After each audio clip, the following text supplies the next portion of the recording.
Austin, Texas. It was a sweltering evening. The air vibrated with heat, the asphalt exuding warmth even after the sun had set. 13-year-old Jason Miller was walking home from boxing practice, feeling a pleasant fatigue in his muscles. He was strong, confident, and respected. As he turned down a familiar alley, he noticed that the streetlights here blinked on and off, casting intermittent shadows. There was a rustle in the distance. Jason turned around. No one. He quickened his step, but a second later, something heavy came at him from behind. The smell of sweat, of rot, a rough hand over his mouth. He was prevented from screaming. The last thing he heard before he fell into darkness was a whisper. You think you're strong, yeah? Yeah? Yes. Let's see.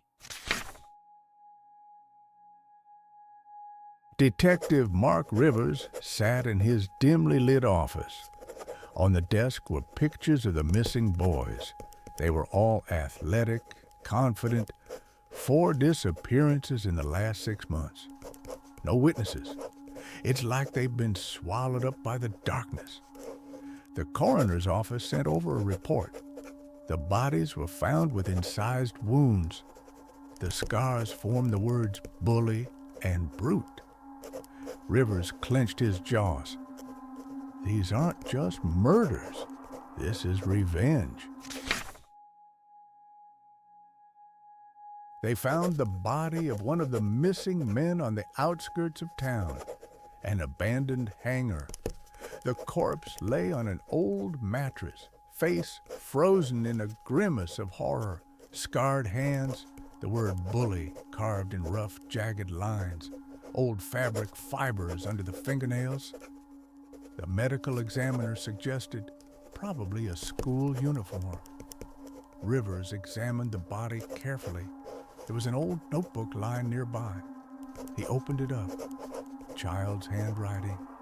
A list of names, words of hate, memories of pain. A picture was beginning to emerge. Local school archives. The smell of dust and old paper. Rivers was looking for a lead, and he found it. Arthur Langley. He was bullied as a kid. His parents died in a car accident. The foster care system tossed him from family to family. But after he turned 18, Arthur disappeared. Last known address was an abandoned house on the outskirts of town. Rivers didn't wait for backup and went to Arthur's possible location. Every second counts.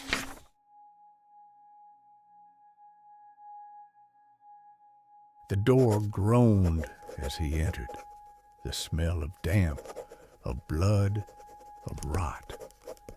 In the corner was a boy, thin, haggard. He was barely breathing. "It's going to be all right." A voice came from behind him. Too late, Detective. You were strong as a kid too, weren't you? I wonder how you'll scream.